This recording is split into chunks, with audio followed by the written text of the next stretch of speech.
Hello sir ನಮಸ್ಕಾರ. ಹಾ ನಮಸ್ಕಾರ. ಎಲ್ಲಿಂದ? ಸರ್ ಇವತ್ತು ವಿಡಿಯೋ ಅಪ್ಲೋಡ್ ಮಾಡಿದ್ದೀರಾ ನೀವು? ಹೌದು.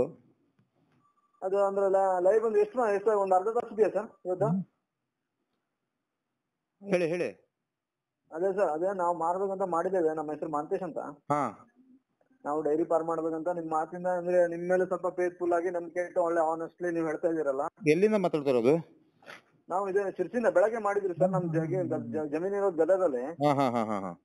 ಅಲ್ಲಿಗ ಬೋರು ಹೊಡ್ಸ್ಬೇಕಾಗುತ್ತೆ. ಅಂದ್ರೆ ಬೋರು ಅಂದ್ರೆ ನಮ್ ದೊಡ್ಡಪ್ಪರ ಭೂಮಿಯಲ್ಲಿದೆ. ಅವರು ಅದು ಬೇರೆ, ನಮ್ದು ಭೂಮಿ 3 ಎಕರೆ ಇದೆ. ಹಾ ಒಂದು ಬೋರ್ ಹೊಡಿಸಿ ಮತ್ತೆ ಒಂದು ಹೈನುಗಾರಿಕೆನ ಮಾಡ್ಬೇಕಂತ ನನ್ಗೂ ಖುಷಿ. ಒಂದು ಹಸು ಗಿಸು ಸಾಕುವಂತ ಒಳ್ಳೆ ಒಂದು ಸಮಾಜಕ್ಕೂ ಕೊಡುಗೆ ಕೊಟ್ಟಾಗೈತೆ. ನಿಮ್ ಮಾತೆಲ್ಲ ನಂಗೆ ಇಷ್ಟ ಆಯ್ತು ಹಾ. ಸರ್. ಲಾಭ ಇದೆಯಾ ಸರ್? ಈಗ ಒಬ್ಬೊಬ್ರು ಲಾಸ್ ಅಂತಾರಲ್ಲ ಸರ್, ಒಬ್ಬರು ಯೂಟ್ಯೂಬ್ ನಲ್ಲೆಲ್ಲ. ಈಗ ನೋಡಿ, ಲಾಭ ಲಾಸು ಅನ್ನೋದು ನಮ್ ಥಿಂಕಿಂಗ್ ಅಲ್ಲಿ ಬರುತ್ತೆ. ಈಗ ಹಸುನ ನಂಗೆ ಅದೊಂದು ಎಕ್ಸ್ಪ್ಲೇನ್ ಮಾಡಿ. ಸ್ವಲ್ಪ ಬೇಜಾರಾಗ್ಬಿಡಿ ಸರ್ ಈ ಟೈಮಿಗೆ ಫೋನ್ ಮಾಡಿದೆ ಅಂತ. ಇಲ್ಲಿ ನೋಡಿ, ನೀವು ಹೇಳಿದ್ರಿ. ಎಕ್ಸ್ಪ್ಲೇನ್ ಮಾಡ್ಲಿಕ್ಕೆ ಏನೂ ಇಲ್ಲ ರೀ. ನೋಡಿ, ಒಳ್ಳೆತನನ ಎಕ್ಸ್ಪ್ಲೇನ್ ಮಾಡಿದ್ರೆ, ಒಳ್ಳೆ ಏನಾದ್ರು ಉದ್ಯೋಗ ಎಕ್ಸ್ಪ್ಲೇನ್ ಮಾಡೋದ್ರಿಂದ ಏನು ಬೇಜಾರಿಲ್ಲ. ನಾನ್ ಸ್ವಲ್ಪ ಬಿಸಿ ಇದ್ದೆ, ಅದಕ್ಕೆ ಮಾತಾಡ್ತೀನಿ. ಸಿಂಪಲ್ ಆಗಿ ಒಂದು ಊಟ ಆಯ್ತಾ? ಊಟ ಆಯ್ತಾ ಸರ್? ಇಲ್ಲ ಇಲ್ಲ, ಊಟ ಆಗಿಲ್ಲ. ನಾನ್ ಸ್ವಲ್ಪ ಇನ್ನು ಜರ್ನಿಯಲ್ಲಿ ಇದ್ದೆ, ಮನೆಗೆ ಹೋಗ್ತಾ ಇದ್ದೆ ಈಗ. ಓಕೆ, ಕಡೆ ಮಾಡ್ಲಾ ಸರ್ ಬೇಕಾರೆ? ಏನ್ ತೊಂದ್ರೆ ಇಲ್ಲ, ತೊಂದ್ರೆ ಇಲ್ಲ. ನಾನೀಗ ಈಗ ಮನೆಗೆ ಒಂದ್ ಅರ್ಧ ಗಂಟೆ ಮನೆ ಹತ್ರ ಹೋಗ್ತೀನಿ. ಈಗ ಏನ್ ಗೊತ್ತಾ, ಈಗ ನೀವು ಡೈರಿ ಫಾರ್ಮಿಂಗ್ ಮಾಡೋದಾದ್ರೆ ಅಷ್ಟು ಮೇವು ರೆಡಿ ಮಾಡ್ಕೋಬೇಕು, ಆಯ್ತಾ? Okay sir. ನಾವು ಒಂದು ನಮ್ 3 ಎಕರೆ ಇದೆ. 1.5 ಎಕರೆ ನಮ್ ತಮ್ಮನವ್ರು ಮಾಡಿ ನಾನೇ ಮಾಡ್ತೇನೆ. ಅದು ಒಳ್ಳೇದು. ಈಗ ಲಾಸ್ ಅಂತ ಯಾವ್ದ್ರಲ್ಲಿ ಆಗತ್ತೆ ನನಗೆ ಹೇಳಿ, ಎಕ್ಸ್ಪ್ಲೈನ್ ಮಾಡ್ತೀನಿ ನಾನು. ಅಲ್ಲ ಸರ್, ಹಿಂಗೆ ಈಗ ಒಬ್ಬೊಬ್ರು ಹೇಳ್ತಾರಲ್ಲ. ಈಗ ನಾ ಎಷ್ಟೇ ಯೂಟ್ಯೂಬ್ ವಿಡಿಯೋ ನೋಡಿದೆ ನಾನು ಬೇರೆಯವ್ರದೆಲ್ಲ. ಹೈನುಗಾರಿಕೆ ಹೋಗ್ಬೇಡಿ, ಸರ್ಕಾರ ದರ ಏರಿಸಿಲ್ಲ, ಅದು ಲಾಸ್ ಆಗುತ್ತೆ, ಮತ್ತೆ ಅದಕ್ಕೆ ಪ್ರೋತ್ಸಾಹ ಕೊಡಲ್ಲ, ಹಿಂಗೆಲ್ಲ ಅಂತಾರಲ್ಲ ಸರ್. ಈಗ ಸಿಂಪಲ್ ಆಗಿ ಹೇಳ್ತೀನಿ ಕೇಳಿ. ಈಗ ನಿಮ್ಗೆ ನೀವು ಲಾಸ್ ಅಂತ ಆನ್ಸರ್ ಮಾಡ್ಬೇಕೀಗ. Okay sir. ನಾನು ಒಂದ್ ಹಸು ಮಾಡಿದೆ. ಒಂದ್ ಹಸು ಮಾಡಿ ನನಗೆ ಪ್ರತಿದಿನ 20 ಲೀಟರ್ ಹಾಲು ಸಿಕ್ತು. 20 ಲೀಟರ್ ಹಾಲು ಸಿಕ್ತು. 20 ಲೀಟರ್ ಹಾಲು ಸಿಕ್ಕರೆ ನನಗೆ ಕನಿಷ್ಠ ಪಕ್ಷ 30 ರೂಪಾಯಿ ಅಂದ್ರೆ ಎಷ್ಟು ಬಂತು? 600 ರೂಪಾಯಿ ಸರ್. ಸರಿನಾ? 600 ರೂಪಾಯಿ ಆಯ್ತು. ನನಗೆ 20 ಲೀಟರ್ಗೆ ಅನುದಾನ ಬಂದ್ಬಿಟ್ಟು 5 10, ಅಲ್ಲಿಗೆ 100 ರೂಪಾಯಿ ಅನುದಾನ ಬಂತು. 100 ರೂಪಾಯಿ ಅನುದಾನ ಬಂತು. ಎಷ್ಟಾಯ್ತು ಅಲ್ಲಿಗೆ? 700 ರೂಪಾಯಿ ಸರ್. 700 ಆಯ್ತಾ? ನಮ್ಮಲ್ಲಿ ಮೇವಿತ್ತು ಅಂತ ತಿಳ್ಕೊಳ್ಳಿ. ಮೇವು ಬೆಳೆಸ್ಕೋಬೇಕು ಮೊದ್ಲು. Okay sir. ನೀವು ಅದೇ ಹೇಳೋದು, ಕಾನ್ಸೆಪ್ಟ್ ಹೇಳೋದು ನೀವು ಮೇವು ಬೆಳೆಸಿ ಅಂತ. ಮೇವಿಲ್ಲ ಅಂದ್ರೆ ಲಾಸ್ ಆಗತ್ತೆ ಅಂತ. ಲಾಸ್ ಆಗಲ್ಲ, ಉಳಿಯ ಜಾಸ್ತಿ ಉಳಿಯಲ್ಲ ಅಂತ ಹೇಳ್ತಾ ಇರೋದು. ಈಗ ಕನಿಷ್ಠ ಪಕ್ಷ ಇಲ್ಲ ಅಂದ್ರು ಹೊಟ್ಟೆ ತುಂಬಾ ಮೇವು ಹಾಕ್ತೀನಿ ಅಂತ ನಂದಾಗಿದ್ರೆ ಈಗ ನಮಗೆ ಏನಾಗ್ಬಿಡ್ತು, 700 ರೂಪಾಯಿ ಹಾಲು ಸಿಕ್ತು. ಖರ್ಚು ಬಂದ್ಬಿಟ್ಟು ನನಗೆ ಕನಿಷ್ಠ ಪಕ್ಷ ಇಲ್ಲ ಅಂದ್ರು 5 ಕೆಜಿ ಹಿಂಡಿ ಕೊಡ್ಲೇಬೇಕು ಒಂದು ಹೊತ್ತಿಗೆ. 10 ಕೆಜಿ ಕೊಟ್ರಾ? 10 ಕೆಜಿ ಕೊಟ್ರೆ 30 ರೂಪಾಯಿ ಅಂದ್ರೂ 300 ರೂಪಾಯಿ ಆಯ್ತು. ಎಷ್ಟಿದೆ ಸರ್ ಆಕ್ಚುಲಿ ಬೆಲೆ? ನನ್ನ ಹತ್ರ 28 ರೂಪಾಯಿ ಸಿಗುತ್ತೆ. 30 ರೂಪಾಯಿ ಲೆಕ್ಕ ಇಟ್ಕೊಳ್ಳಿ. 30 ರೂಪಾಯಿ ಇಟ್ಕೊಳ್ಳಿ, ಒಂದ್ 2 ರೂಪಾಯಿ ಜಾಸ್ತಿ ರೂಪಾಯಿ. ನಮ್ದೇ ಫೀಡ್, ಪಂಜಾಬಿಂದ ಫೀಡ್ ಕೊಡ್ತಾ ಇದ್ದೀನಿ ನಾನು. Okay sir. ಬರ್ತಾ ಇದೆ, ನಿಮ್ಮ ಸಿದ್ದಾಪುರ ಬರ್ತಾ ಇದೆ, ಗೋವಾಕ್ ಹೋಗತ್ತಲ್ಲ ನಮ್ ಫೀಡ್. ಓಕೆ ಸರ್, ನಂಗೆ ಗೊತ್ತಿಲ್ಲ. ನಿಮ್ದು ಈಗ ನಿನ್ನೆಯಿಂದ ನೋಡ್ತೇನೆ, ನಾನು ಅಬ್ಸರ್ವ್ ಮಾಡ್ತಿದ್ದೇನೆ ವಿಡಿಯೋಸ್. ಸಬ್ಸ್ಕ್ರೈಬ್ ಆಗಿದೆಯಾ? ಸಬ್ಸ್ಕ್ರೈಬ್ ಆಗಿದ್ದೇನೆ ಸರ್. ವಿಡಿಯೋ 2 ವಿಡಿಯೋ ಕಳ್ಸಿದ್ದೀನಿ ನೋಡಿ already. Okay sir. Okay okay sir. 700 ರೂಪಾಯಿ ಬಂತು. Okay sir. ಒಳ್ಳೆ ಹಿಂಡಿ ಪ್ರಮಾಣದಲ್ಲಿ 5 ಕೆಜಿ ಹಾಕಿದ್ರು, ನಿಮ್ಗೆ 10 ಕೆಜಿ ಹಾಕಿದ್ರಿ, ಅಲ್ಲಿಗೆ 300 ರೂಪಾಯಿ ಬಂತು ತಗೊಳ್ಳಿ. 300 ರೂಪಾಯಿ ಬಂದ್ರೆ ನಿಮಗೆ 700 ರೂಪಾಯಿ ಆಯ್ತಾ? ಈ 400 ರೂಪಾಯಿ ಉಳಿತು. 400 ರೂಪಾಯಿ ಲೇಬರ್ ಕಾಸ್ಟ್ ಎಲ್ಲ ಇರುತ್ತೆ. ಕೇಳಿ, ಹಂಗೆ ಅದೇ ಪೂರ್ತಿ ಎಕ್ಸ್ಪ್ಲೇನ್ ಮಾಡ್ತೀನಿ. ನಿಮಗೆ ಟೈಮ್ ಕೇಳಿದ್ರೆ ಅರ್ಧ ಗಂಟೆ, ನಾನು ನಿಮ್ಗೆ ಎಕ್ಸ್ಪ್ಲೇನ್ ಮಾಡಕ್ಕೆ ಈಗ ನಾನು ಇಳಿದೀನಿ ಕಾರಿಂದ ಕೆಳಗಡೆ. Okay sir. ಓಕೆ. ಈಗ 1 ಇಂದ ನಿಮ್ಗೆ ಕನಿಷ್ಠ ಪಕ್ಷ 700 ರೂಪಾಯಿ ಉಳಿದಿದೆ. 400 ರೂಪಾಯಿ ಉಳಿತು. 400 ರೂಪಾಯಿ ಉಳಿತು. 10 ಮಾಡಿದ್ರೆ 4000 ರೂಪಾಯಿ ಉಳಿತು. 4000 ರೂಪಾಯಿ ಉಳಿತಾ? 4000 ರೂಪಾಯಿ ಅಂದ್ರೆ ಅವ್ರು ಎಷ್ಟು ಲೆಕ್ಕ ಮಾಡಿ. ನಾನು 10 ಹಸು ಸಾಕಿದ್ದೀನಿ. ನಾನು 10 ಹಸು ಸಾಕಿದ್ರೆ ನನಗೆ 20 ಲೀಟರ್ ಅಂತ ಲೆಕ್ಕ ಹಾಕಿದ್ರು ನನಗೆ ಬಂದಿದ್ದು ಎಷ್ಟು? 4000 ರೂಪಾಯಿ ಉಳಿತಾಯ ಆಯ್ತು ಹಿಂಡಿ ಖರ್ಚು ಹೋಗಿ. Okay sir. ಓಕೆ. 4000 ರೂಪಾಯಿ ಅಂದ್ರೆ ತಿಂಗಳಿಗೆ ಎಷ್ಟಾಯ್ತು? 1,20,000 ರೂಪಾಯಿ ಆಯ್ತು. 1,20,000 ರೂಪಾಯಿ ಆಯ್ತು ಸರ್. 1,20,000 1,20,000 ರೂಪಾಯಲ್ಲಿ ನಾವು ಆರಾಮಾಗಿದ್ದೆ. ನಾವು ಬೆಳಗ್ಗೆ ಒಂದ್ ಗಂಟೆ, ಸಂಜೆ 1 ಗಂಟೆ ನೋಡೋದಷ್ಟೇ. ನೋಡೋದು, ವಾಚ್ ಮಾಡ್ತಾ ಇರೋದು. ಎದ್ದಿ ನಾವು ನೋಡೋದಷ್ಟೇ. ಬಾಕಿ ಕೆಲಸ ಎಲ್ಲ ಲೇಬರ್ ಹತ್ರ ಮಾಡಿಸ್ಬೇಕು. ಓಕೆ ಸರ್, ಓಕೆ, ಗೊತ್ತಾಯ್ತು. ನೀವು ರಾಜನ್ ತರ ಇರ್ರಿ, ಲೇಬರ್ ತರ ಮಾಡ್ತೀನಿ. ನಂಗೂ ಈ ಕಾನ್ಸೆಪ್ಟ್ ಇಷ್ಟ ಆಯ್ತು ಸರ್. ಹೈನುಗಾರಿಕೆ ನಿಮ್ ಕಾನ್ಸೆಪ್ಟ್. ನಾವು ಆದಷ್ಟು ನಮ್ಮ ಬಾಡಿ ಪೇನ್ ಮಾಡ್ದಂಗ್ ಮಾಡ್ಕೋಬೇಕು. Okay sir, okay. ಮಾಡೋರು 20,000 ಲೇಬರ್ ತಗೊಳ್ತಾರೆ. 20,000 ಲೇಬರ್ ತಗೊಳ್ತಾರೆ ಅಂದ್ರೆ 1 ಲಕ್ಷ ಉಳಿತು, ನಿಮ್ಗೆ ಸ್ಟ್ರೇನ್ ಕಡಿಮೆ ಆಯ್ತು. ಓಕೆ ಸರ್, ಹೌದು, ಫ್ರೀ ಆದ್ವಿ ನಾವು ಸ್ವಲ್ಪ. ಡೈಲಿ ಇದೆಯಲ್ಲ, ಡೇಗೆ ಏನ್ ಮಾಡ್ತೀರಾ ಅಂದ್ರೆ, ನೀವು ಒಂದ್ ಹೆಚ್ಚು 3 ಎಕರೆ ಮೇವು ಬೆಳ್ಕೊಂಡ್ರಿ ಅಂತ ತಿಳ್ಕೊಳ್ಳಿ. Okay sir. ಬರೀ ಕಾನ್ಸಂಟ್ರೇಷನ್ ಬರೀ ನಿಮ್ ಮೇವ್ ಮೇಲೆ ಇರ್ಲಿ. ಬೆಳಗ್ಗೆ ಹೇಳೋದು ಹೇಳ್ರಿ, ಒಂದ್ ಅರ್ಧ ಗಂಟೆ ಹಾಲ್ ಕರಿಯೋಬೇಕಾದ್ರೆ, ಬೆಳಗ್ಗೆ ಅರ್ಧ ಗಂಟೆ, ಸಂಜೆ ಅರ್ಧ ಗಂಟೆ ಫೀಡ್ ಕೊಡಬೇಕಾದ್ರೆ ಇದ್ರೆ ಬಾಕಿದೆಲ್ಲ ಲೇಬರ್ಸ್ ಮಾಡ್ಕೊಂತಾರೆ. ಮಾಡೋದೇನು ಇರಲ್ಲ, ನಿಮ್ ಮನೆಗೆ ನೀವು ಮಲಗಬಹುದು, ಲೇಬರ್ಸ್ ಅವ್ರ ಮನೆಗೆ ಅವ್ರು ಮಲಗ್ತಾರೆ. ನೆಕ್ಸ್ಟ್ ಧ್ಯಾನ್ ಅದಾದ್ಮೇಲೆ ಏನಾಗುತ್ತೆ ಅಂದ್ರೆ, ನೀವು 3 ಎಕರೆ ಮೇವು ಮಾಡೋದ್ರಿಂದ 10 ಹಸು 3 ಎಕರೆ ಮಾಡೋದ್ರಿಂದ ಹೊಟ್ಟೆ ತುಂಬಾ ಮೇವು ಕೊಡ್ಬೋದು. Okay sir, okay. ಹೊಟ್ಟೆ ತುಂಬಾ ಮೇವು ಕೊಟ್ರೆ ಯಾವುದೇ ಹಸು ಇಳಿಯಲ್ಲ, ಡೌನ್ ಆಗಲ್ಲ.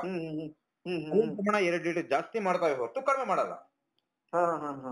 ಆಮೇಲೆ ಇನ್ನೂ ನಿಮಗ್ ಪ್ರೀತಿ ಇದ್ರೆ ಇನ್ನೊಂದೊಂದು ಕೆಜಿ ಹಾಕಿ. ಹೇಳ್ತಾ ಆಯ್ತಾ, ಹೋದ್ರು ಇನ್ನೊಂದ್ 10,000 ಹೋಗ್ಬೋದು. 90,000 ಉಳಿತಾ? Okay sir, okay, good idea. 90,000 ಆರಾಮಾಗಿ ಉಳಿತು.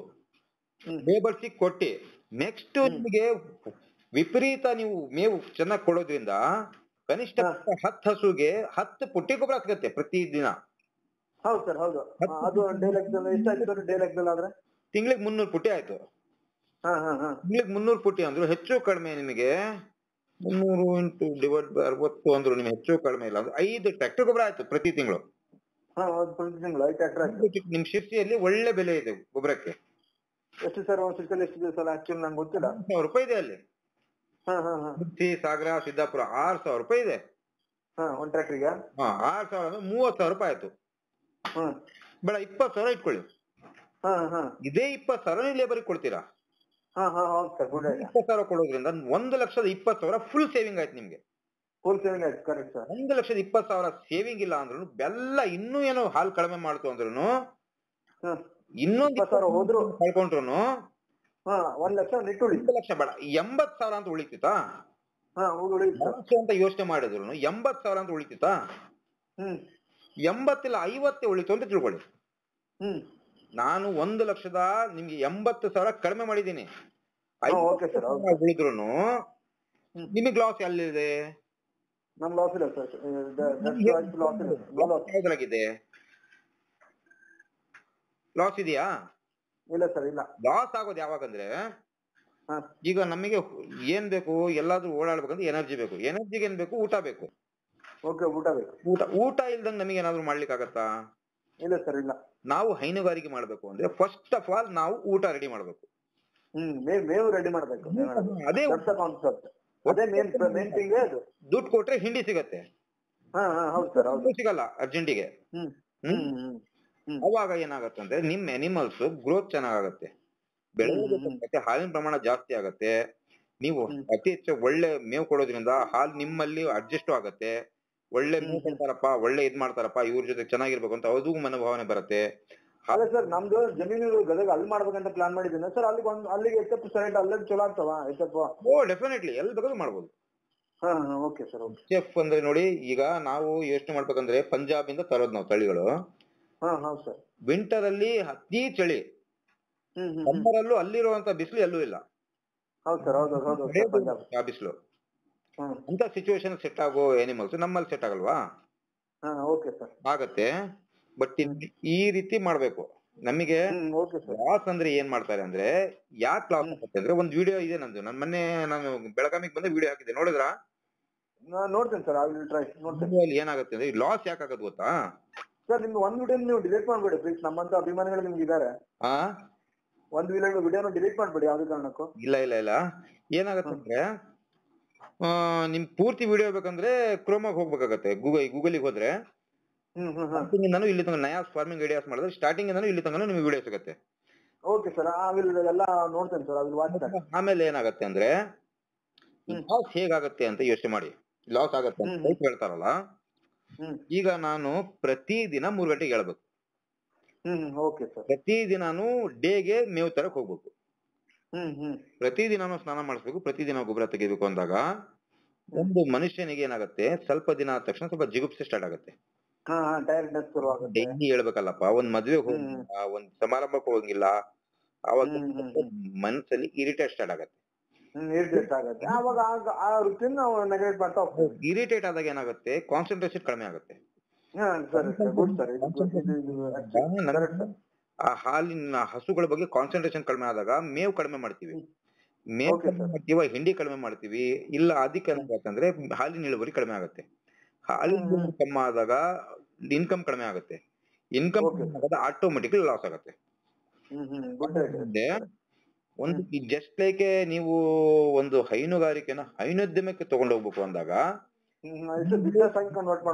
ಡಿಪೆಂಡ್ಸ್ ಆನ್ ಅವ್ರು ಏನ್ ಮಾಡ್ತಾರೆ, ಅವ್ರು ಡಿಪೆಂಡ್ ಆಗ್ಬೇಕಾಗತ್ತೆ. ಏನ್ ಮಾಡ್ಬೋದಪ್ಪ ಇನ್ನು ನಿಮ್ ಜಾನುವಾರು ನಿಮ್ಗಿಂತ ಚೆನ್ನಾಗಿ ಇಟ್ಕೋಬೇಕು ಅಂದ್ರೆ ಕನಿಷ್ಠ ಪಕ್ಷ ಒಂದು ಲೇಬ್ ಹೋದಾಗ ಒಂದು ಏನೋ ಅವ್ರ ಬೀಡಿನೋ ಸಿಗರೇಟೋ ಏನೋ ಗುಟ್ಕಾನೋ ಏನೋ ಹಾಕ್ತಾರೆ, ಅವ್ರಿಗೆ ಒಂದು 50-100 ಒಂದ್ಸಲ ಕೊಟ್ರೆ ಆಯ್ತು. 100 ರೂಪಾಯಿ ಅಂತ ಕೊಟ್ರೆ ಪ್ರತಿದಿನ 3,000 ರೂಪಾಯಿ ಹೋಗಿರೋದು. ನಿಮ್ದು ಎನರ್ಜಿ ಎಷ್ಟು ಉಳಿತು? ಹೌದು ಸರ್, ಹೌದು, ಸಿಕ್ಕಾಪಟ್ಟೆ ಉಳಿತು ಸರ್. ನಮಗೆ ಮತ್ತೆ ಬೇರೆದಕ್ಕೆ ಟೈಮ್ ಸ್ಪೆಂಡ್ ಮಾಡ್ಬೋದು ನಾವು ನಮ್ಮ ಫ್ಯಾಮಿಲಿಗೆ. ಅದೇ ಉಳಿದಂತ ಸಮಯದಲ್ಲಿ ನೀವು ಬೇರೆ ವೃತ್ತಿಯಲ್ಲೂ ತೊಡಗಬಹುದು, ಇಲ್ಲೂ ಇನ್ಕಮ್ ಬರುತ್ತೆ, ಬೇರೆ ಇದ್ರಲ್ಲೂ. ಇದೇನ್ ಗೊತ್ತಾ, this is the way of the dairy farming. ಈ ವೇ ಅಲ್ಲಿ ಹೋದಾಗ ಗ್ಯಾರಂಟಿ ನಷ್ಟ ಅನ್ನೋದು ನೀವು ನನಗೆ ಯೋಚನೆ ಮಾಡಿ. ಈಗ ನನಗೆ ಉತ್ತರ ಕೊಡಿ, ನಷ್ಟ ಆಗತ್ತಾ?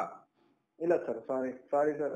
ಸಾರಿ ನೋಡಿ, ಅಲ್ಲ ಇರೋದೇನ್ ಗೊತ್ತಾ, ಇದು ನಾನು ಐ ಆಮ್ ಆಲ್ಸೋ ಇದ್ರಲ್ಲಿ ನಾನು ಬಹಳಷ್ಟು ನಾನು ಕಳ್ಕೊಂಡೇ ನಾನು ನಿಮ್ಗೆ ಹೇಳ್ತಾ ಇರೋದು. ಕಷ್ಟ ನಷ್ಟ ಅನುಭವಿಸಿ ನೀವು ಮಾತಾಡ್ತಾ ಇರೋದು. ನಾನು ಹೇಳ್ತಾ ಇರೋದು ಈ ರೀತಿ. ನೀವು ನನಗೆ ಆನ್ಸರ್ ಮಾಡಿ, ಇದ್ರಿಂದ ನನಗೆ ಏನಾದ್ರು ಲಾಸ್ ಇದೆಯಾ? ಸಪೋಸ್ ಹಾಲೇ ಹಸು, ಸಪೋಸ್ ಹಾಲೇ ಕೊಟ್ಟಿಲ್ಲ ಅಂತ ತಿಳ್ಕೊಳ್ಳಿ, 0 ಹಾಲು. ನಮಗೆ 3 ಎಕರೆ ಮೇವು ಬೆಳೆದಿರ್ತೀವಿ, ಆ 3 ಎಕರೆನ ನಾವು ಕರೆಕ್ಟ್ ಆಗಿ ಹೊಟ್ಟೆ ತುಂಬಾ ಇನ್ನೂ 10 ಜಾನುವಾರು ಮಾಡಿ 20 ಜಾನುವಾರಿಗೆ ಹಾಕೋದ್ರಿಂದ ಕನಿಷ್ಠ ಪಕ್ಷ ಇಲ್ಲಿ 30,000 ಬರೋದು 60,000 ಬರಕ್ ಸ್ಟಾರ್ಟ್ ಆಗತ್ತೆ. Correct sir, correct. 1 ಎಕರೆ ಜಮೀನಿಗೆ ನಾವು ಬಾಡಿಗೆಗೆ ತಗೊಂಡ್ರು 20,000 ವರ್ಷ ಕೊಡ್ತೀವಿ. ಪ್ರತಿ ತಿಂಗಳು ಬರೀ 60,000 ಗೊಬ್ಬರ ಪ್ರಮಾಣ ಬಂದ್ಬಿಡ್ತಲ್ಲ ನಿಮ್ಗೆ. ಹೌದು ಸರ್, ಹೌದು. ಅಂದ್ರೂ 3 ಎಕರೆಗೆ 3 ರಿಂದ 4 ಎಕರೆ ತಗೊಂಡ್ರು ವರ್ಷಕ್ಕೆ 80,000 ಕಟ್ತೀರಾ. 1 ಲಕ್ಷ ಕಟ್ತೀರಾ ಅಂತ ತಿಳ್ಕೊಳ್ಳಿ, ಹೈಯೆಸ್ಟ್ 1 ಲಕ್ಷ ಕಟ್ಟಿದ್ರು ನಿಮಗೆ ಪ್ರತಿ ತಿಂಗಳು 60,000 ರೂಪಾಯಿ ಗೊಬ್ಬರದಲ್ಲಿ ಬಂದ್ಬಿಡ್ತಲ್ಲ. ಹೌದು ಸರ್, ಹೌದು. 6 60 7,70,000 ವರ್ಷಕ್ಕೆ ನಿಮ್ ಗೊಬ್ಬರದಲ್ಲೇ ಬಂದ್ಬಿಡ್ತಲ್ಲ. ಹೌದು ಸರ್, ಹೌದು. ಲಾಸ್ ಯಾವ್ದಾಗಿದೆ ಹೇಳಿ? ಇಲ್ಲ ಸರ್, ಲಾಸ್ ಮಾಡ್ತಾ ಇರೋದು 1 ಲಕ್ಷ ಜಾಗ ಕೊಡ್ತಾ ಇರೋದು. ಹಾಲಿನ ಇನ್ಕಮೇ ಇಲ್ಲ ನಿಮಗೆ. 20,000 ವರ್ಷಕ್ಕೆ ಸಿಗ್ತಾ ಇದೆ ಅಂದಾಗ ಸೊ ಏನ್ ಗೊತ್ತಾ, ನಾವು ನಮ್ಮ ಡಿಫರೆನ್ಸ್ ಬಿಟ್ವೀನ್ ಥಿಂಕಿಂಗ್ ಏನಂದ್ರೆ, ನಾವು ಈಗ ನೋಡಿ ಬಹಳಷ್ಟು ಜನ ಹೈನುಗಾರಿಕೆ ಮಾಡ್ತಿದ್ದಾರೆ, ಇನ್ನು ಅದೇ ಲೆವೆಲ್ ಅಲ್ಲಿ ಇದ್ದಾರೆ, ಇನ್ನು ಅದೇ ಹತ್ತು ಮಾಡ್ಕೊಂಡು, ಇನ್ನು ಅದೇ ಗಡ್ಡ, ಅದೇ ಮೀಸೆ, ಅದೇ ಇದು, ಅದೇ ಅವ್ರು ಹೇಳ್ತಾರೆ ನನಗೆ 50,000 ಉಳಿತಿದೆ ಅಂತಾರೆ. ಅವ್ರ ಪರಿಸ್ಥಿತಿ ನೋಡ್ಬಿಟ್ರೆ 50,000 ಅಲ್ಲ 10,000 ಉಳಿತಲ್ಲ ಅವರಿಗೆ. ಅವ್ರು ಯಾಕೆ ಜಿಗುಪ್ಸಿಕೊಂಡ್ಬಿಡಿ, ರಿಚ್ ಆಗಿ ಥಿಂಕ್ ಮಾಡ್ತಾ ಇಲ್ಲ ಸರ್. ಮತ್ತೆ ಟಾರ್ಗೆಟ್ ರಿಚ್ ಆಗಿ ಥಿಂಕ್ ಮಾಡ್ತಾ ಇಲ್ಲ, ಮತ್ತೆ ಪಾಸಿಟಿವ್ ಇಲ್ಲ ಅವರು. ಆಮೇಲೆ ಏನಂದ್ರೆ ಎಲ್ಲ ನನಗೆ ಉಳಿಬೇಕಂತಾರೆ. ಈಗ ಒಂದು ಫ್ಯಾಮಿಲಿಗೆ ಇಟ್ಟು ಸಾಕೋದ್ರಿಂದ ಒಂದ್ ಫ್ಯಾಮಿಲಿಗೆ ಒಂದ್ ಜೀವನ ಕೊಟ್ಟಂಗಾಗತ್ತೆ. ಹೌದು ಸರ್, ನಂಗೂ ಅಂತದ್ದು ಇಷ್ಟ ಸರ್. ಮೆಂಟಲಿ ಸ್ಟ್ರೆಸ್ ಕಡಿಮೆ ಆಗತ್ತೆ. ನನ್ನ ಎಬಿಲಿಟಿ ಅನ್ನೋ ಇದ್ದರೆ, ಈಗ ನೋಡಿ ನಮ್ಮ ಕೆಲವೊಂದು ಫ್ರೆಂಡ್ಸ್ ಗಳು ಯೂಟ್ಯೂಬ್ ಚಾನಲ್ ಸ್ಟಾರ್ಟ್ ಮಾಡಿದ್ದಾರೆ. ಕೆಲವೊಂದು ಗೈಡ್ಲೈನ್ಸ್ ಕೊಡ್ತಾರೆ ಯೂಟ್ಯೂಬ್ ಅಲ್ಲಿ ಯಾವ ರೀತಿ ಅರ್ನ್ ಮಾಡ್ಬೇಕು ಅಂತ. ಈಗ ವರ್ಕ್ ಮುಗಿಸ್ಕೊಂಡು ಯೂಟ್ಯೂಬ್ ಅಲ್ಲಿ ಅರ್ನ್ ಮಾಡ್ತಾ ಇದಾರೆ. ಹೇಗೆ ಯೂಟ್ಯೂಬ್ ಅಲ್ಲಿ ಅರ್ನ್ ಮಾಡ್ಕೊಂಡು ನಾನ್ ಹಿಂಗ್ ಮಾಡ್ತಾ ಇದೀನೋ ಅವರು ಅರ್ನ್ ಮಾಡ್ತಾ ಇದಾರೆ. ಸೊ ಏನ್ ಗೊತ್ತಾ, the lot of the way to earn the money ಬಹಳಷ್ಟಿದೆ. ಇಲ್ಲಿ ಏನ್ ಗೊತ್ತಾ, ನಮ್ಮ ಸ್ಯಾಕ್ರಿಫೈಸ್ ಇದೆಯಲ್ಲ, ಆ ಕೆಲಸದಲ್ಲಿ ನಾವು ತೊಳ್ಕೊಳ್ಳೋ ಇದೆಯಲ್ಲ, ತ್ಯಾಗ ಇದೆಯಲ್ಲ, ಡೆಡಿಕೇಶನ್ ಇದೆಯಲ್ಲ sir, is the result of the income. ಈಗ ಒಂದು ನೀವು ಯಾವ್ದಾದ್ರು ಒಂದು ಪ್ರೈವೇಟ್ ಜಾಬ್ ಮಾಡ್ತಿದ್ದೀರಾ ಅಂದಾಗ, ಒಂದು ಜಾಬ್ ಅಲ್ಲಿ ನಿಮ್ಗೆ 20,000 ಸ್ಯಾಲರಿ ಕೊಡ್ಬೇಕಂದ್ರೆ ಅವ್ರದ್ದು ಟಾರ್ಗೆಟ್ ಅಚೀವ್ ಮಾಡ್ಬೇಕು, ಅಷ್ಟು ವರ್ಕ್ ಮಾಡ್ಬೇಕು. ಇಲ್ಲಿ ನಿಮಗೆ ಏನ್ ಗೊತ್ತಾ, you are of the supreme, you are of the boss. ನೀವು ಏನ್ ಗೊತ್ತಾ, ನಿಮ್ಗೆ ಯಾರು ಬಾಸ್ ಇಲ್ಲ. ನೀವು ಈ ದಿನ ಬೇಕಾದ್ರೆ 2 ದಿನ ಮುಸ್ಲಿ ಮೇವು ಕಡೆ ಹೋಗಿ ಇಡೀ ದಿನ ಬೇಕಾದ್ರೆ ಮಲಗಬಹುದು, ಯಾರು ಕೇಳಲ್ಲ ನಿಮ್ಗೆ. ನಮ್ದು ಸೋರ್ಸ್ ಆಫ್ ಇನ್ಕಮ್ ಬರ್ತಾನೆ ಇರುತ್ತೆ, ಜನರೇಟ್ ಆಗ್ತಾನೆ ಇರುತ್ತೆ. ಏನು 2,000 ಅಲ್ಲ 3,000 5,000 ಫ್ಯಾಮಿಲಿ ಖರ್ಚು ಮಾಡಿ ಅವರಿಗೆ 50-100 ಜಾಸ್ತಿ ಕೊಡಕ್ ಸ್ಟಾರ್ಟ್ ಮಾಡ್ತಿರೋ, ಅವರು ನಿಮ್ಗಿಂತ ಜಾಸ್ತಿ ಕಾನ್ಸಂಟ್ರೇಷನ್ ಕೆಲಸ ಮಾಡ್ತಾರೆ. Correct good sir. ಅವರು ಏನಿದ್ರು ನಿಮ್ಗೆ ಇನ್ನೂ ಬೇಗ ತಿಳಿಸ್ತಾರೆ, ಹಾಗಾಗಿದೆ ಹೀಗಾಗಿದೆ ಹಂಗ್ ಮಾಡೋಣ ಹಿಂಗ್ ಮಾಡೋಣ ಪ್ಲಾನ್ ಕೊಡ್ತಾರೆ. ಯಾವಾಗ ನೀವೇ ಮಾಡ್ಬೇಕು ಎಲ್ಲ ನನಗೆ ಉಳಿಬೇಕು ಅಂದಾದ್ರೆ ಹಂಚಿ ತಿನ್ನೋ ಪದ್ಧತಿಯಲ್ಲಿ ನಿಮ್ಗೆ ಏನ್ ಗೊತ್ತಾ, ಪ್ರಾಫಿಟ್ ಜಾಸ್ತಿ ಬರುತ್ತೆ. ಪ್ರಾಫಿಟ್ ಜಾಸ್ತಿ ಇರುತ್ತೆ, ಅದೊಂದು ಸಮಸ್ಯೆ ಏನಾಗುತ್ತೆ ತಿನ್ನೋದ್ರಲ್ಲಿ. ಈಗ ಅನಿಲ್ ಅಂಬಾನಿ ನಿಂತ್ಕೊಂಡು ಒಂದು ಫೋನ್ ರೀಚಾರ್ಜ್ ಮಾಡಕ್ ನಿಂತ್ಕೊಂಡ್ರೆ ಅವ್ರು ಮಾಡ್ಲಿಕ್ಕೆ ಆಗತ್ತಾ? ಇಲ್ಲ ಸರ್, ಇಲ್ಲ ಸರ್. ಅವ್ರು ಎಂಪ್ಲಾಯ್ಸ್ ಇಟ್ಕೊಂಡಿರ್ತಾರೆ, ಎಂಪ್ಲಾಯ್ ಮೇಲೆ ಡಿಪೆಂಡ್ ಆಗ್ತಾರೆ. ಲಾಟ್ ಆಫ್ ಎಂಪ್ಲಾಯ್ ಅವರನ್ನ ವರ್ಕ್ ಅನ್ನ ಡಿವೈಡ್ ಮಾಡ್ತಾರೆ, ಅಲ್ಲಿ ಪ್ರಾಫಿಟಬಲ್ ತಗೊಳ್ತಾರೆ. ಸೊ ನಾವು ಒಂದು ಏನಾದ್ರು ಮಾಡಕ್ಕೆ ಅಂತ ಹೊರಟಾಗ ನಮಗೆ ಒಂದು ಬ್ಯಾಕ್ ಬೋನ್ ಅಂತಾರಲ್ಲ, ಆ ರೀತಿಯಾಗಿ ಒಂದು ಫ್ಯಾಮಿಲಿ ಮಾಡ್ಕೋಬೇಕು. ಅವರಿಗೆ ಅದೇ ವೃತ್ತಿಯಲ್ಲಿ ಬಂದಿರ್ಬೇಕು ಅವರು. ಇಲ್ಲ ಅಂದ್ರೂ ಅವ್ರು ಮ್ಯಾನೇಜ್ ಮಾಡ್ಕೋಬೇಕು. ಆ ತರದ ಫ್ಯಾಮಿಲಿ ಯುಪಿ ಅಲ್ಲಿ ಅದೇ ತರದ್ದು ಇರೋದು ನನ್ನ ಹತ್ರ. ಅದೇ ನೀವು ಹೇಳಿದ್ರಿ ಸರ್, ಅಂತ ಲೇಬರ್ಸ್ ಇಷ್ಟ. ಇಲ್ಲಿ ಲೇಬರ್ಸ್ ಎಲ್ಲ ನಂಬ್ಕೊಂಡ್ರೆ ಹೋದ್ರೆ ಆಗಲ್ಲ ಸರ್. ಇಲ್ಲಿನ ಲೇಬರ್ಸ್ ಮುಂಜಿ ಇದೆ, ಮದ್ವೆ ಇದೆ, ಅದಿದೆ ಎಲ್ಲ ಹೋಗ್ಬಿಡ್ತಾ ಬಿಟ್ರೆ ಹೌದು ಸರ್, ದೇವರ ಚೀಟರ್. ಅಲ್ಲಿ ಅವ್ರಿಗೆ ಕರ್ಕೊಂಡ್ ಬರ್ಬೇಕು, ಕರೆಕ್ಟ್ ಆಗಿ ಪೇಮೆಂಟ್ ಕೊಡ್ಬೇಕು, ಅವ್ರಿಗೆ ಇಡ್ಬೇಕಷ್ಟೇ. ರೀತಿಯಾಗಿ ಮಾಡೋದ್ರಿಂದ ನಮ್ಮ ಹೈನುಗಾರಿಕೆ ನಾವು ಯಾವುದೇ ಕಾರಣಕ್ಕೂ ನಷ್ಟ ಆಗಲ್ಲ. ಆಮೇಲೆ ಏನಾದ್ರು ಸಪೋಸ್ ಡಿಗ್ರಿಗೆ ಫ್ಯಾಟಿಗೆ ಡಿಫರೆನ್ಸ್ ಬಂತು, ಅವಾಗ 10 ಹಸು ಇದ್ರೆ 2 ಎಮ್ಮೆ ಕಟ್ಬಿಡಿ, ಯಾವ ರಿಜೆಕ್ಟ್ ಮಾಡಲ್ಲ. Correct sir. ಎಮ್ಮೆಯಿಂದ ಫ್ಯಾಟ್ ಬರುತ್ತೆ. ಯಾವ ಡೈರಿ ಮಾಡ್ತಾರೆ, ರಿಜೆಕ್ಟ್ ಮಾಡಿದ್ರೆ ನನಗೆ ಫೋನ್ ಮಾಡಿ, ಅಲ್ಲಿಂದ ಹೇಳ್ಕೊಂತೀನಿ ನಾನು. ಅವ್ರಿಗೆ ಕರ್ಸಿ ಅವರಿಗೆ ಏನ್ ಮಾಡೋದ್ ಮಾಡ್ತೀನಿ. ಹಾಗೆ ನಿಮ್ಮ ಸಾಗರ ಇದೆಯಲ್ಲ, ಸಾಗರದಲ್ಲಿ ಹಾಗೆ 2 ಡೈರಿ ಕ್ಲೋಸ್ ಮಾಡ್ತೀನಿ ನಾನು, ಇಂಟೆನ್ಷನ್ಲಿ ತೊಂದರೆ ಕೊಡಕ್ ಮಾಡಿದಾಗ. ಸೊ ಅದಕ್ಕೋಸ್ಕರ ನೋಡಿ, ಒಳ್ಳೆ ಒಂದು ವೇ ಹೋಗ್ಬೇಕಂದ್ರೆ ಪಾಸಿಟಿವ್ ಥಿಂಕ್, ನಮ್ಮ ದುಡಿಮೆ ನಾವು ಮಾಡ್ಕೋಬೇಕು, ನೆಮ್ಮದಿಯಾಗಿ ಯಾರ ಮೇಲೆ ಡಿಪೆಂಡ್ ಆಗ್ದಂಗೆ ದುಡಿಮೆ. ಯಾಕಂದ್ರೆ ಸ್ವಲ್ಪ ಜೀವನ ನಡೆಸಬೇಕು. ಹೌದು, ಸೆಲ್ಫ್ ಎಂಪ್ಲಾಯ್. ನಮ್ ಮೋದಿ ಅವರು ಆ ರೀತಿಯಾಗಿ ಮಾಡಿ ನಮ್ದು ನಾವ್ ಯಾರ ಮೇಲೆ ಡಿಪೆಂಡ್ ಆಗ್ದಂಗೆ ನಮ್ ಜೀವನ ನಾವು ಆರಾಮಾಗಿ ನಮ್ಮ ಫ್ಯಾಮಿಲಿ ಜೊತೆಗೆ ನಾವು ಒಳ್ಳೆ ಲೈಫ್ ಲೀಡ್ ಮಾಡುವಂತ ಬಿಸ್ನೆಸ್. ಎಲ್ಲೂ ಇಲ್ಲಿ ಹೋಗಂಗಿಲ್ಲ, ನಮ್ಮ ಮನೆ ಜೊತೆಗೆ ನಮ್ಮ ಫ್ಯಾಮಿಲಿ ಜೊತೆಗೆ ಕಳೆದಿ ಅಲ್ಲೇ ನಾವು ಜೀವನ ಮಾಡಕ್ಕೆ ಈ ತರ ಬಿಸ್ನೆಸ್ ಎಲ್ಲಿದೆ ಹೇಳಿ ನೋಡೋಣ. ಇಲ್ಲ sir, that's wonderful sir. Mentally stress ಆಗ್ಬೇಕು ಅಂದಾಗ ಈಗ ಏನಾಗುತ್ತೆ, ನಾವು 20,000 ಉಳಿಸಕ್ ಹೋಗಿ ಇರೋದೆಲ್ಲ ಕಳ್ಕೊಂತೀವಿ. Correct sir, good sir. ಏನ್ ಗೊತ್ತಾ, ಅವರಲ್ಲೇ ಇರುವಂತ ಅವರಿಂದಾನೇ ಕೆಲಸ ಮಾಡ್ತಿ 1,000-2,000 3,000 ಜಾಸ್ತಿ ಕೊಟ್ಟಿ ನನಗೆ 1,20,000 ಉಳಿತಾ ಇರೋದು.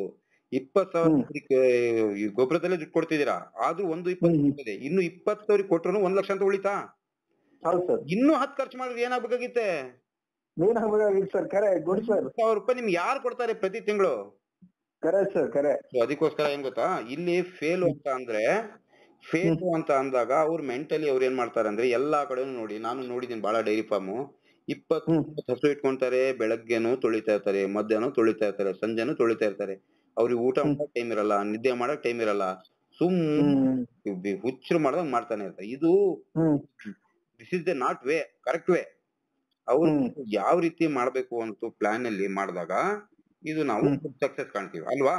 ಈಗ ಇದ್ರಲ್ಲಿ ಹೈನುಗಾರಿಕೆ ನಷ್ಟ ಇದೆಯಾ? ಇಲ್ಲ ಸರ್, ಇಲ್ಲ. ಓಕೆನಾ? Okay sir. ಫುಲ್ಲಿ ಸ್ಯಾಟಿಸ್ಫೈಡ್ ನಾ? Full satisfied sir. ನಿಮ್ ಹತ್ರ ಸರ್ ಹಿಂಗ್ ಕರೆಕ್ಟ್ ಬೋರ್, ಈಗ ಒಂದ್ ಜಮೀನಲ್ಲಿ ಬೋರ್ ನಾವು ಕೊಡ್ಸ್ಬೇಕಂದ್ರೆ ಹಿಂಗ್ ಕರೆಕ್ಟ್ ಪಾಯಿಂಟ್ ಮಾಡೋರು ನಿಮ್ಗೆ ಗೊತ್ತಿದಾರ? ನಾನ್ ಜೀವನದಲ್ಲಿ ಯಾರು ಪಾಯಿಂಟ್ ಮಾಡಿಲ್ಲ ಸರ್. ನಾನ್ ದೇವ್ರಿಗೆ ನಂಬೋದು. ಎಲ್ಲಿ ನನಗ್ ಬರ್ಬೇಕು ಅಂತ ಅನ್ಸುತ್ತೋ ಅಲ್ಲಿ ಹೊಡಿತೀನಿ. ಯಾರು ಭೂಮಿ ಕೆಳಗಡೆ ಹೋಗಿ ನೋಡಿಲ್ಲ, ಭೂಮಿ ಕೆಳಗಡೆ ಹೋಗಿ ಯಾರು ನೋಡಿಲ್ಲ. ಇದು ಏನ್ ಗೊತ್ತಾ, ನಮ್ಮ ಅಂಧವಿಶ್ವಾಸ. ನಾವು ಯಾವ ರೀತಿ ಯೋಚನೆ ಮಾಡ್ತೀವಿ. ಈಗ ನಮ್ಗೆ ಆ ದೇವರು ನಮಗ್ ಕೊಡ್ಬೇಕು ಅಂದಾಗ ನಾವ್ ಎಲ್ಲಿ ಹೊಡಿತೀವಿ ಅಲ್ಲೇ ಕೊಡ್ತೀವಿ. ಕೆಳಗಡೆ ಫ್ಲೋರ್ ಅಲ್ಲಿರೋದು ಒಂದು ಗೋಡೆ ಹಿಂಗಡೆ ಏನಿದೆ ಅಂತ ನಮಗ್ ಗೊತ್ತಿಲ್ಲ. ಅಂತದ್ರಲ್ಲಿ ಕೆಳಗಡೆ ಸೈಂಟಿಫಿಕ್ ಫೇಲ್ ಆಗಿದೆ. ಅಂದ್ರೆ ದೇವ್ರ ಹೆಸರಲ್ಲಿ ಹೊಡಿಸ್ಬೇಕು. ನಮ್ ಯಾವ ದೇವ್ರು ನಂಬಿದೀವಪ್ಪ ನಾವು, ಮನೆ ದೇವ್ರು ನಂಬ್ಕೊಂಡು ಹೊಡಿಯೋದು. ದೇವ್ರು ಕೊಟ್ಟೆ ಒಳ್ಳೇದು, ಇಲ್ಲ ಅಂದ್ರೆ ಇನ್ನೊಂದ್ ಕಡೆ ಪ್ರಯತ್ನ ಪಡೋದು ಅಷ್ಟೇ ಬಿಟ್ರೆ ಇಲ್ಲ. ಮನಸ್ಸಿಗೆ ಒಂದು ಇದ್ಬೇಕು ಅಂದಾಗ ಎಲ್ಲ ತೋರ್ಸ್ಕೊಳ್ಳಿ. ಓಕೆನಾ? Okay sir, good night sir. Okay, good night sir. ನನ್ನ ಹೆಸರು ಒಂದ್ ಸ್ವಲ್ಪ ಸೇವ್ ಮಾಡ್ಕೊಂಡ್ಬಿಟ್ರಿ ಸರ್. ನೀವು ಸಬ್ಸ್ಕ್ರೈಬ್ ಮಾಡ್ಬಿಡಿ. ಸಬ್ಸ್ಕ್ರೈಬ್ ಮಾಡಿದ್ರೆ ಡೀಟೇಲ್ ಬಂದ್ಬಿಡುತ್ತೆ. ಚಾನಲ್ ಸಬ್ಸ್ಕ್ರೈಬ್ ಮಾಡ್ಬಿಡಿ. Okay sir, okay. Hello sir, ನಮಸ್ಕಾರ. ನಮಸ್ಕಾರ. ಎಲ್ಲಿಂದ ಸರ್? ಇವತ್ತು ವಿಡಿಯೋ ಅಪ್ಲೋಡ್ ಮಾಡಿದ್ದೀರಾ ನೀವು? ಹೌದು.